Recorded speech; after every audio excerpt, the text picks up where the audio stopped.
Olá, eu me chamo Jorge Chaves, você está no canal Espiritualmente, um canal que trata de assuntos relacionados à fé cristã, Bíblia, teologia, desenvolvimento pessoal e espiritualidade. Então, se esse assunto te interessa, se esse conteúdo é importante para você, conteúdo que traga edificação para a sua vida, eu convido você a se inscrever nesse canal e ativar o sininho, que a todo momento que for postado aqui nesse canal conteúdo novo, você será avisado, tá bom? E também te peço aquele gostei, aquele legalzinho aí no vídeo, porque ajuda demais ao YouTube entender a relevância desse conteúdo para que ele seja divulgado para outras pessoas, tá bom?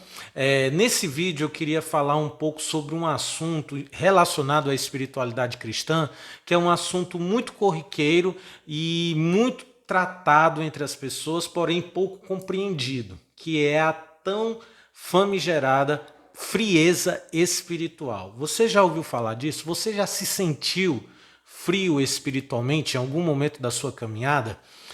Não é raro conhecermos pessoas que já se queixaram disso ou que atualmente se queixam disso. Talvez você que está me assistindo agora esteja se sentindo frio espiritualmente, desanimado, desestimulado com as coisas espirituais e você busca um meio de vencer isso. Você busca um meio de passar por esse momento de frieza e reacender a sua chama espiritual. Existe forma de vencer a frieza espiritual? Existem caminhos? Existe sim, e é sobre isso que eu quero falar no vídeo nesse momento. Mas antes de falar sobre como vencer a questão da frieza espiritual, vamos tentar mais ou menos entender como é que ela funciona, como é que eu posso perceber que eu estou frio espiritualmente, como eu posso fazer esse autodiagnóstico, né?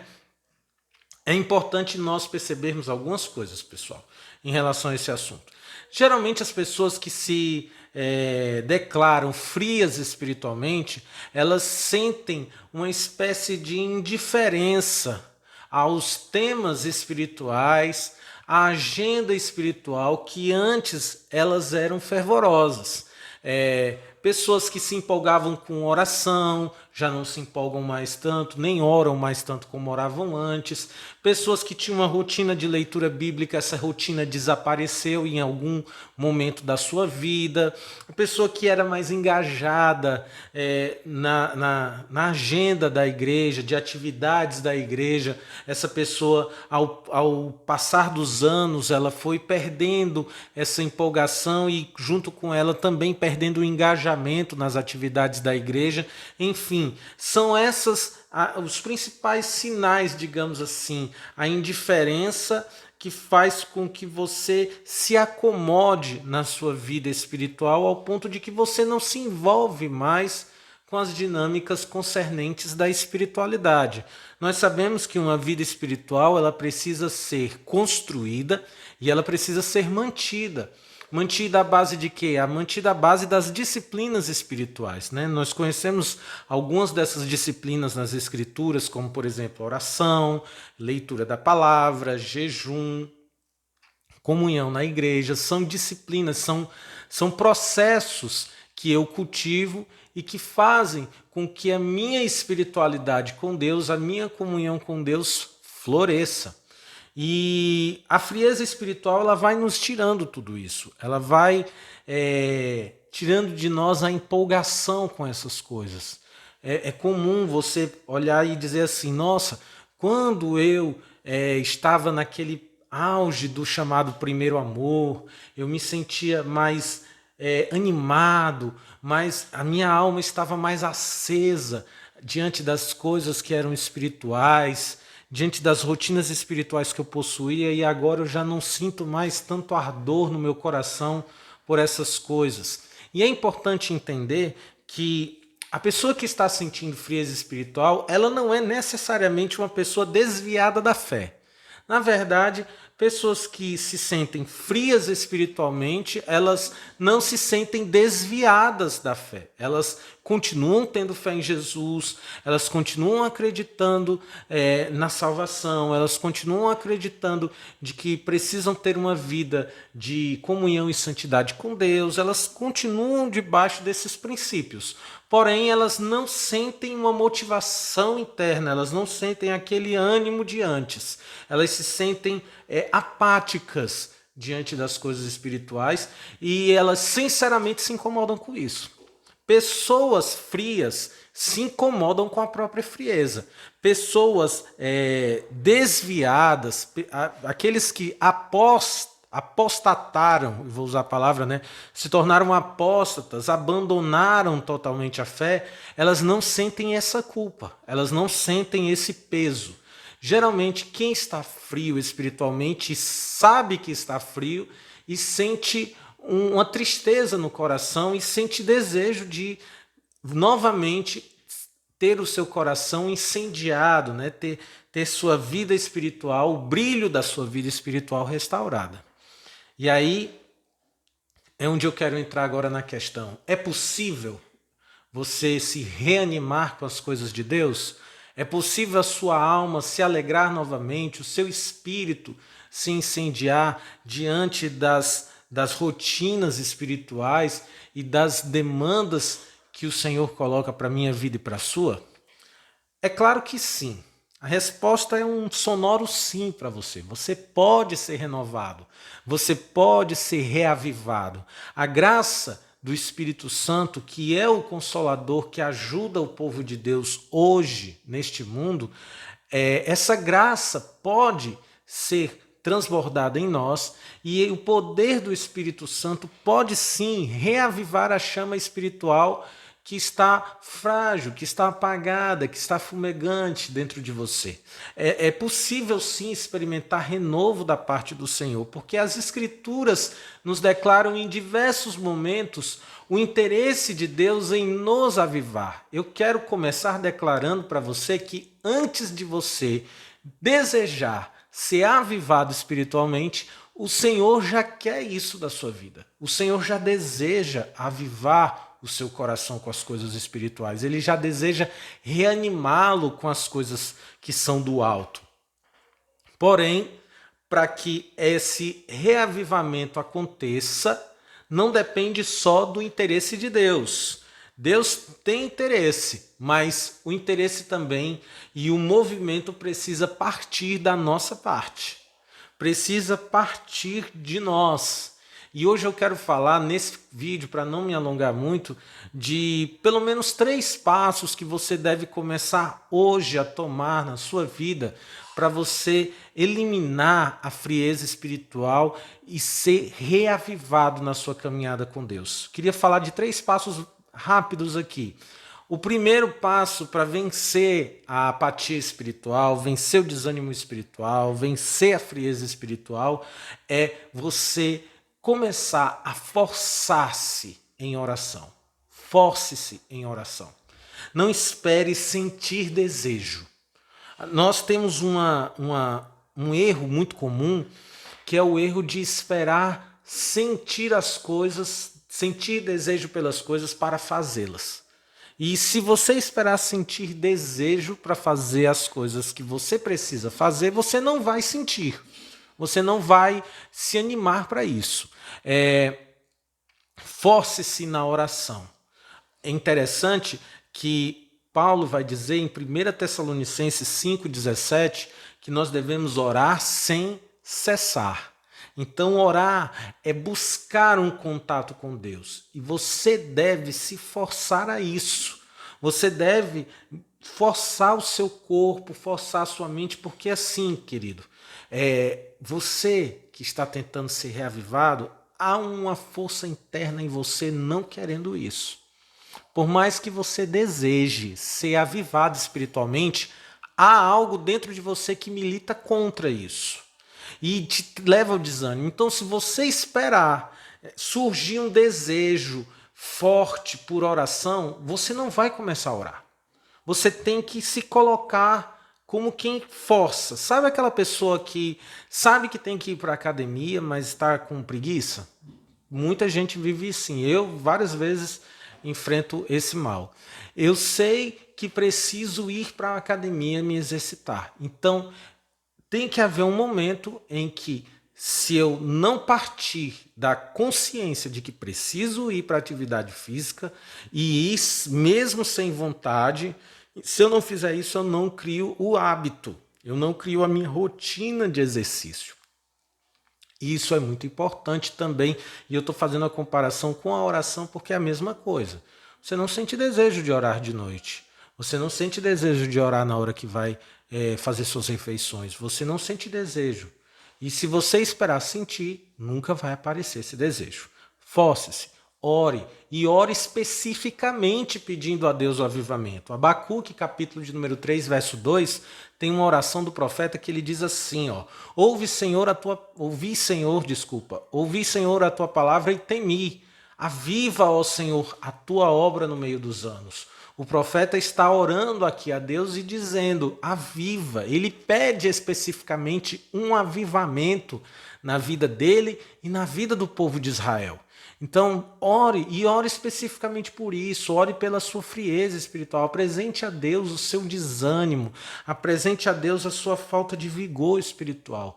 E eu acredito que na medida em que você for orando e criando o ritmo de oração, você vai sentindo maior comunhão com Deus, você vai abrindo seus ouvidos espirituais e vai discernindo o falar de Deus no seu coração, vai discernindo os sinais de Deus, avivando o seu coração, e quando você menos esperar, você já está mais aquecido pelas coisas espirituais, você está mais interessado, porque você começou um processo de se forçar. Força-se em oração, tá bom?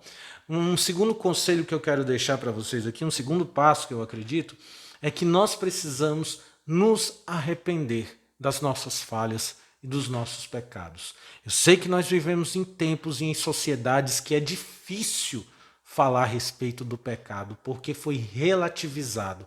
É um conceito que foi relativizado.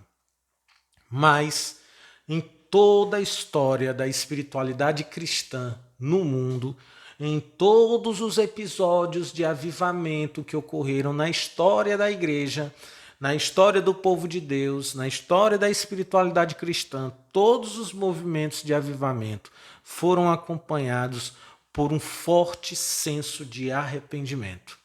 As pessoas estavam conscientes de suas falhas e elas apresentavam seus pecados a Deus e colocavam-se diante de Deus como pessoas que estavam dispostas de fato a mudar. E a partir do momento em que elas se colocam em posição de querer mudança, de querer se arrepender dos seus pecados e tomar uma outra direção nas suas vidas, elas abrem espaço para um grande mover de Deus nas suas vidas, nos seus corações.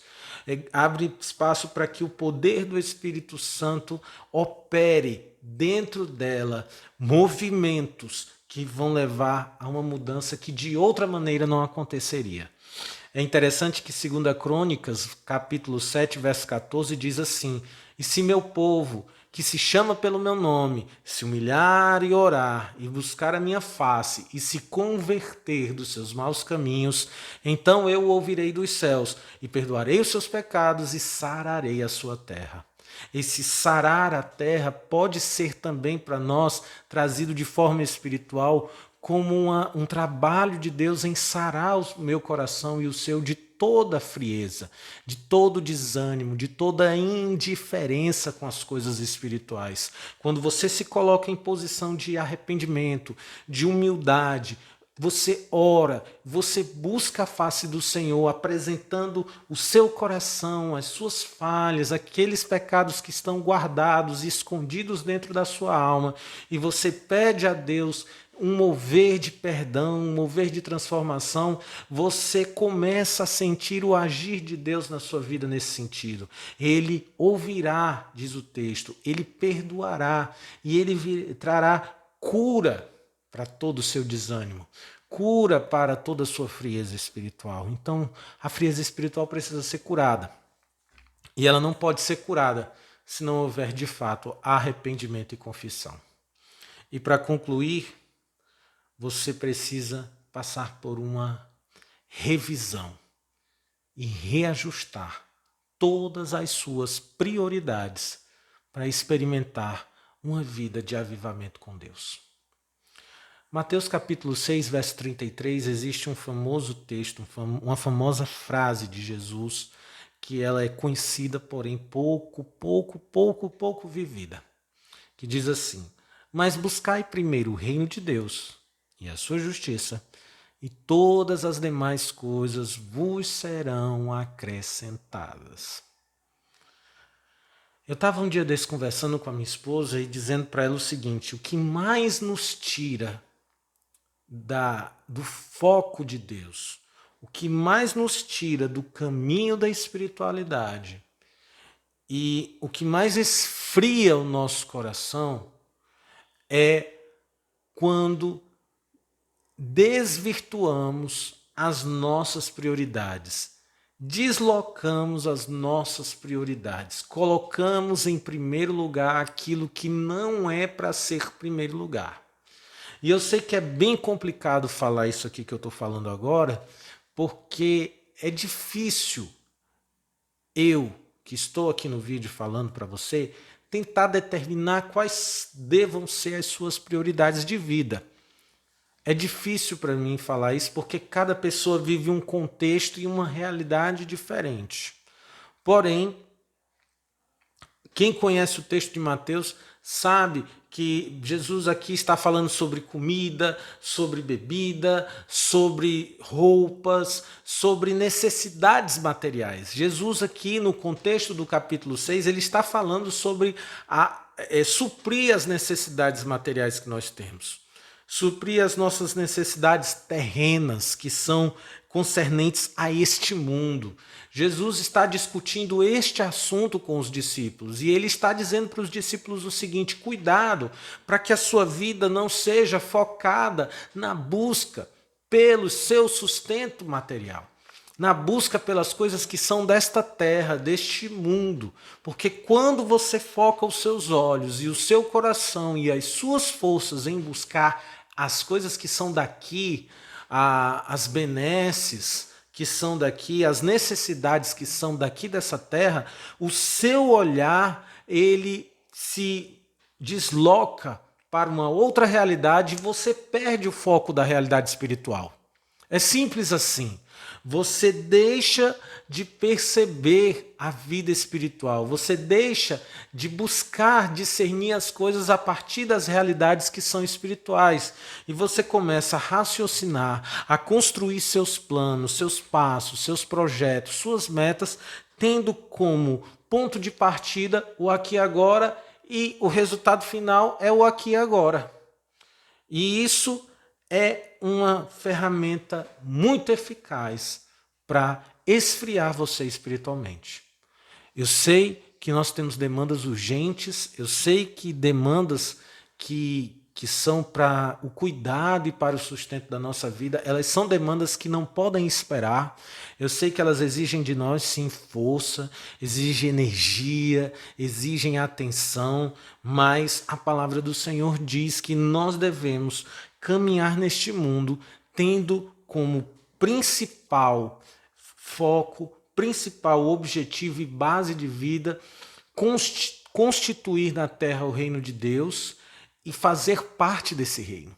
Eu tenho que viver a minha vida como quem faz parte de um reino que não é deste mundo e construir minhas prioridades e construir os meus valores e construir as minhas estratégias tendo este princípio como princípio fundamental. Se não houver o princípio fundamental da busca pela prioridade das coisas que são de Deus, eu não consigo reorganizar a minha vida para vencer a frieza espiritual. Porque, de fato, a minha vida vai ser totalmente constituída pela busca frenética nas coisas desse mundo. E esse mundo exige de nós muita coisa, né, gente?